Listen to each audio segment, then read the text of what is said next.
Assalamualaikum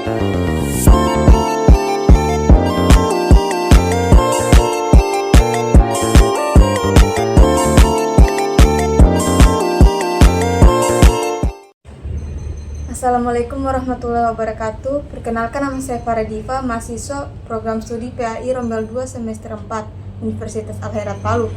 Nah, di sini saya akan menuntaskan tugas mata kuliah perkembangan peserta didik, yaitu tugas akhir semester yang ditugaskan kepada kami, yang dimana kami ditugaskan untuk mewawancarai orang tua tentang perkembangan anaknya.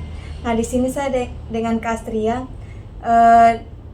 Beliau merupakan orang tua yang anaknya sekarang berusia 1 tahun 7 bulan. Nah, pertanyaan pertama saya, apakah perkembangan tubuh anak kakak sudah sesuai dengan umurnya pada saat ini? Alhamdulillah, untuk perkembangan dan pertumbuhan tubuhnya itu sudah sesuai dengan umurnya. Untuk tinggi badan, berat badan itu alhamdulillah semuanya sudah sesuai dengan KMS. Bagaimana dengan kemampuan motorik halusnya? Untuk motorik halus, alhamdulillah anak saya sejak bayi itu sudah kita kenalkan dengan sensory play. Sampai sekarang kita masih lakukan sensory play itu untuk melatih motorik kasar dan motorik halusnya juga. Itu sangat-sangat berpengaruh. Dan kita juga sering bacakan buku cerita, dongeng-dongeng sebelum tidur atau di waktu senggang, atau buku-buku yang lainnya. Apakah anak kakak pada usianya sekarang sudah mulai mengucapkan kata-kata sederhana? Alhamdulillah untuk perkembangan kata-katanya itu alhamdulillah sudah bagus. Karena kenapa?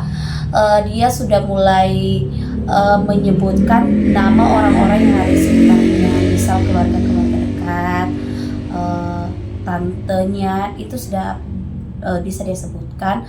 Terus untuk kata-kata kerja itu lumayan, sudah bisa bilang makan dengan sebutan mam, minum dengan sebutan num. Itu kan sewajarnya toddler ya. Itu sudah sangat alhamdulillah, 1-2 kata sudah bisa mengatakan mau mam. Itu sudah saya rasa berdasarkan apa yang saya baca itu sudah tergolong normal sesuai dengan perkembangannya. Pada usianya yang sekarang ini, bagaimana anak kakak mengekspresikan perasaan senang dan marahnya?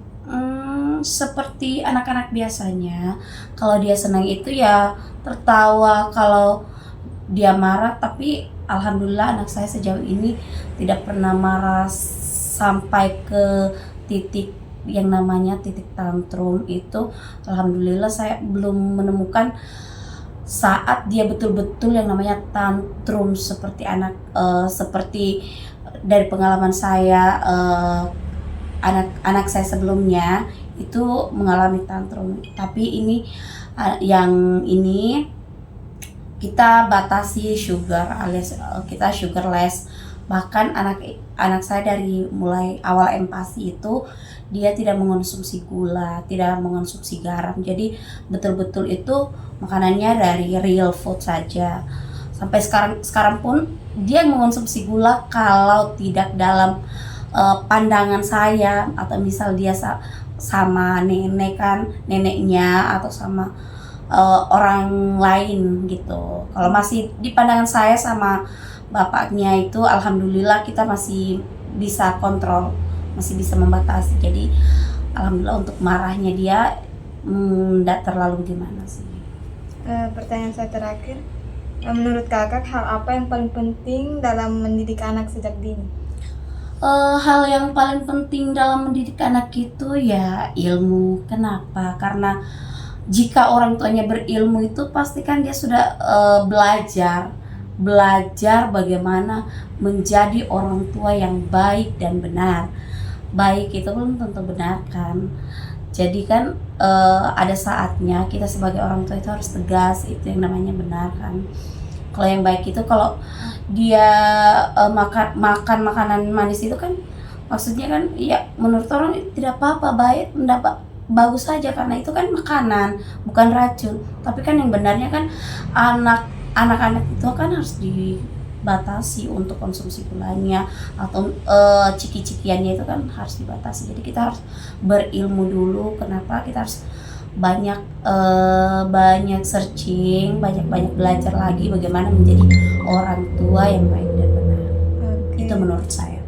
Oke, mungkin saja pertanyaan dari saya. Terima kasih atas kesempatannya yang telah diwawancarai.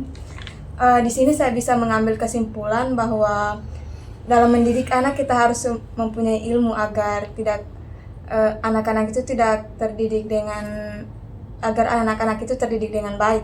Mungkin itu saja wawancara singkat dari kami. Saya akhiri, wassalamualaikum warahmatullahi wabarakatuh.